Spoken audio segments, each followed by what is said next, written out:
Information any news আপনারাই তো সেটার সৃষ্টি করেন, সেটা দেন, দেশকে জানান, বিদেশকে জানান। তো আমাদের যেমন খারাপ দিক আছে, ভালো দিকও তো আছে। তো আমরা ভালো দিকগুলো একটু বলার চেষ্টা করবো। সবারই ভালো দিক খারাপ দিক থাকে, দলেরও আছে। সেই দিকগুলা আমরা যদি প্রচার করি সত্যটা, তাহলে ভালো। সাংবাদিকতা তো মহান পেশা।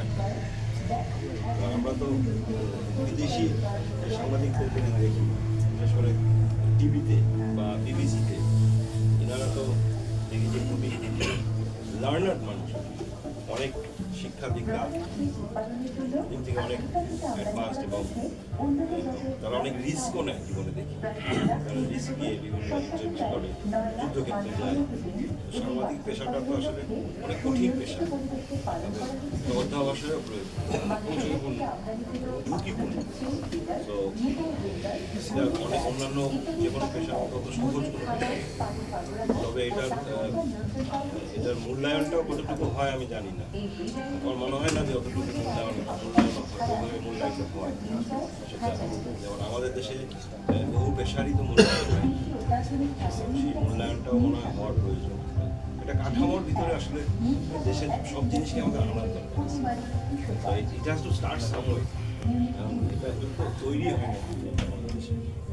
আপনাদের এটাকে যদি আমরা একটা কাঠামো, সেটা আপনারা যেই মতের হন, যেই দর্শনের হন, কিন্তু একটা কাঠামো থাকলে আপনাদের ধরেন সাংবাদিকদের বিপদ হইলে কে আগায় আসবে আপনাদের? আমি জানি না, আপনাদের সাংবাদিক ইউনিয়ন আছে, বিভিন্ন আপনাদের আলাদা আলাদা কমিটি আছে, তারা কি আগায় আসে, নাকি প্রশাসন থেকে আগে আসে, না সরকার থেকে আগে আসে?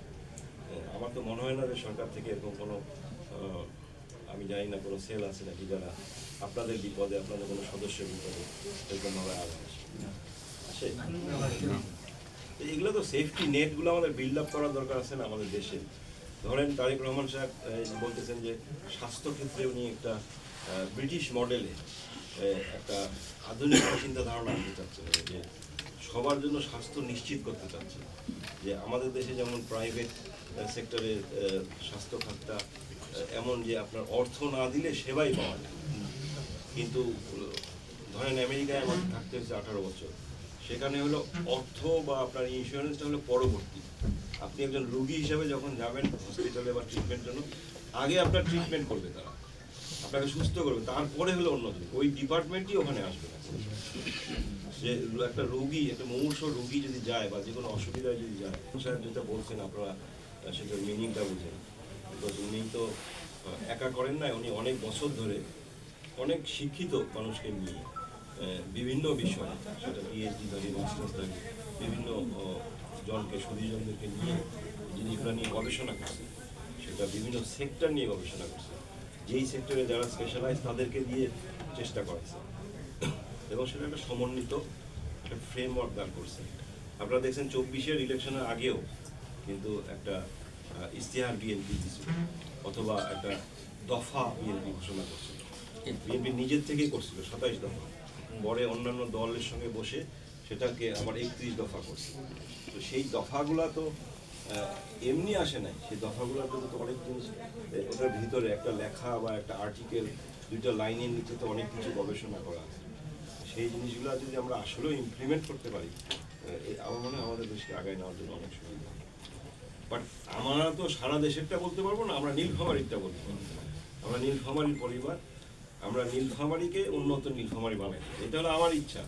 আল্লাহ সেই তৌফিক দিই আমাকে, আমাদের সবাইকে এটাতে অংশগ্রহণ করা। আমরা নীলফামারীকে মনে করি যে আমি সবচেয়ে সম্ভাবনা মনে জেলা মনে করি এই বিভাগের মধ্যে। তো বিকজ আমাদের ইনফ্রাস্ট্রাকচারের জন্য আর কি, আমাদের লোকেশন রংপুর বিভাগের মোটামুটি একটা সেন্ট্রাল জায়গা, কারণ আমরা এই ভবানীগঞ্জে, এখান থেকে নেপাল, ভুটান, ইন্ডিয়া এগুলো জায়গা থেকে তো প্লেন আসতেই পারে, চায়না থেকেও আসতে পারে। সো এক একটা ডেভেলপমেন্ট হওয়া মানে ইকোনমিক অ্যাক্টিভিটি করা, মানে আমাদের দেশের আরও মানুষের এমপ্লয়মেন্ট, আরও মানুষের আর্থিকভাবে উন্নতি করা। ইপিজেড তো অলরেডি সম্প্রসারণের পথে আছে, সেই ইপিজেডকে যতদূর পারা যায় আমরা সম্প্রসারণ করার চেষ্টা করি। সম্প্রসারণ মানেই তো হাজার হাজার লক্ষ লক্ষ মানুষের কর্মসংস্থান, সব তো নীলফামারীর মানুষই, কর্মসী ইঞ্জিনিয়ারদের দ্বারা ডিজাইন, ইমপ্লিমেন্টেড এবং কাজও করা হয়েছে বাংলাদেশি টাকা।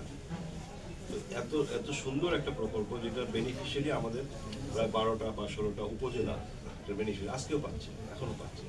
তো আমরা তো দেশি টেকনোলজিও তো ব্যবহার করতে পারি।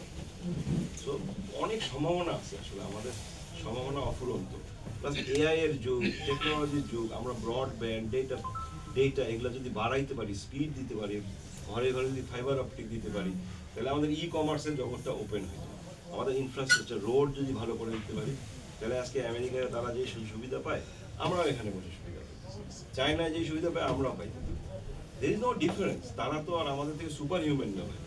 তারা যদি করতে পারে, ভিয়েতনাম যদি 75 সালে স্বাধীন হয়, আজকে ওদের যদি জিডিপি $400 বিলিয়ন হয়, তো আমরা 71 সালে স্বাধীন হয়, আমাদের এখন 40-50 বিলিয়ন। আমরা কেন পারবো না? What is the reason? Is no reason. আমাদের রুলসের ভিতরে আসতে হবে, একটা পলিসি ফ্রেমওয়ার্কের ভিতরে আসতে হবে, প্রপার একটা লিডারশিপ দরকার। লিডারশিপ যদি স্বচ্ছ হয়, যদি দেশপ্রেমিক হয় এবং সেরকমভাবে যদি নিচের দিকে লিডারশিপ বিল্ড হয়, তো ডেফিনেটলি এটা হবে। সো আমরা সেই ভবিষ্যতের কথা চিন্তা করছি নীলফামারীর জন্য, অ্যান্ড আপনাদের সকলের সহযোগিতা চাচ্ছি। আপনারা ছোটোখাটো বিষয়ে আর্গুমেন্ট না করে আমরা বৃহত্তরভাবে চিন্তা করি যে গোটা জেলার উন্নতি হলে শিক্ষা নিরক্ষরতা দূর করতে বলছি, যে নীলফামারীকে আমরা ফার্স্ট নিরক্ষর মুক্ত জেলা বানাবো বাংলাদেশে। তো উইল বি এন এক্সাম্পল। আমরা তো একটু চেষ্টা করলেই পারি, কারণ কঠিন কিছু না, বাট উদ্যোগটা তো নিতে হবে সামনে। তার আগের উদ্যোগ হলো 12ই ফেব্রুয়ারি। তার আগের উদ্যোগ হচ্ছে 12ই ফেব্রুয়ারি। তো 12ই ফেব্রুয়ারির উদ্যোগ তো আপনাদের হাতে, আমার হাতে। সেই উদ্যোগ আপনারা কি করবেন, আপনারা কি করাবেন, কি বলবেন, আমি তো বক্তৃতা দিয়ে যেতে পারি না।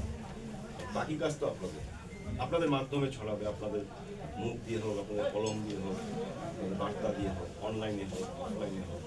এটা আপনারা যদি সহযোগিতা করেন, দল মতের ঊর্ধ্বে। এই যে লেনিন আসছে, লেনিন তো দল করে।